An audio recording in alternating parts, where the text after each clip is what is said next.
At a place in my life where everything I write sounds like the dark chasing the light.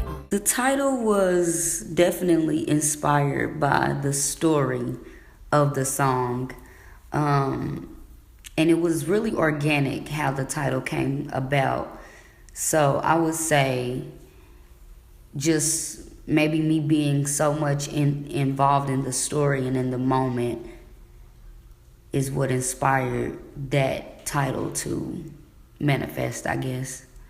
Drip, drip, take another sip, sip. He told me, baby, dip, dip, and let me see you dance on the romance. Well, those lyrics were kind of me describing a situation that happens in a studio setting between two individuals who are flirting with one another, and kind of almost implying that the guy is saying that to the girl. And when he says it, to me, I feel like I'm kind of putting, some fellas on game on how to approach a lady. Ladies like to be approached not like corny, but with some swag, and I feel like every lady knows what swag is. So it kind of just the lyrics kind of went with the beat, and they made sense to say, and just to me, it feels like that's what I would want somebody to say to me. If we vibing out, I would want them to come like, drip, drip, take another sip, dip, dip. Kind of like feed the creative side of a woman, her sacral side, and allow her to feel sexy. That's I guess that's what inspired that. I don't know. It just came natural when I was flowing on the beat.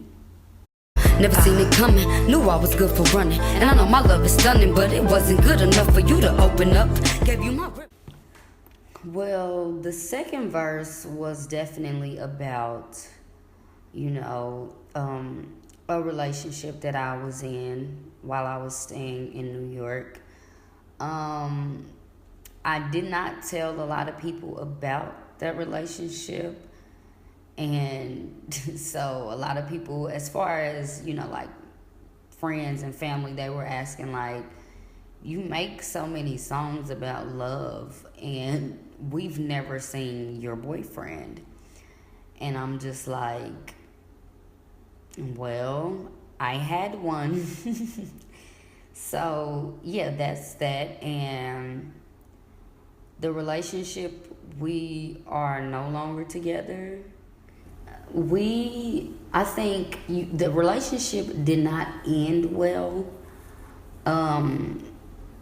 But I do believe that we've spent enough time away from one another that when we see each other again, and I do think that we would be able to, talk to one another on a mature note and, communicate better.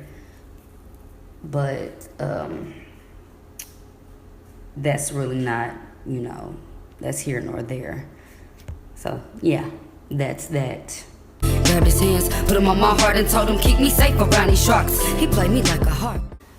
So, my first relationship, the first relationship that I claimed was in middle school. I think I was 6th grade going to 7th grade.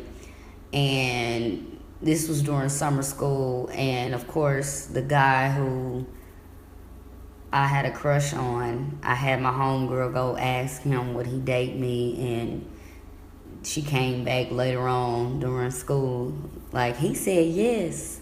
And I was like, oh, sure thing. I'm like, Greg said, yeah, I just got my crush. I just bagged that. But yeah, it was in middle school. Don't know what else to do. I got no more to lose. I'm stuck with you. But do I choose him for his benefits? Lose the one I'm with. May I plead a fifth? To be honest, that is a really difficult question to answer. simply because when you are going through relationship after relationship and really never giving yourself time to find you, if you have a lifestyle that means you have to be so dedicated to yourself, being in relationship after relationship, you have to have space for that. And having space means removing the hurt from past relationships. It means opening yourself up to not just, having a career and, being independent. It means actually, submitting to the design of man and woman being together. So for me, previous relationships, I've learned certain things from them, but I've always found something new in new relationships. And I will say, it's just something in me that I had to find for myself in order to be fulfilled. So it's never really the other person, because I kind of look at it like you meet people where you are in life and not necessarily where they are, when it comes from like a 1 point perspective, and vice versa. So they'll meet you where they are. And if you are unhappy or I guess holding on to something, that's going to come into that new relationship. So for me, what I've learned, that it's always best to make space for new and accept the old for what it is and move on. I masquerade like I'm okay and you was just a phase. Don't. I really don't have too much to say about what people will gain from the song. You just get what you get, experience what you experience. I'm not really responsible for monitoring or, kind of comprehending people's perception of something that I experienced and shared. I just really want people to be able to relate and connect emotionally and grow from the song, and also understand, this song is for women, point blank and period, but men can grow from it. But to just also know, don't feel guilty for dating. Women, if you don't date, how are you going to know and fill out what type of person you are in a relationship? You have to know you. You have to know that when you get in a relationship, this is what you will tolerate, and this is what you won't tolerate. This is who you are, and it is what it is, and people have to take it or leave it, and that's just all the way around the board.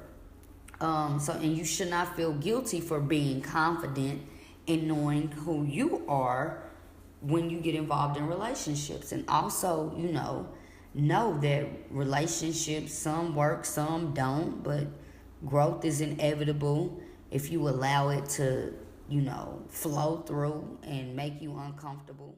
A place in my life where everything I write sounds like the dark chasing the light. A constant fight between these atoms. Don't know if I'm even East Adam. Look, I had a dream, a sudden scene. Oceans breeze, purple trees, them these memories.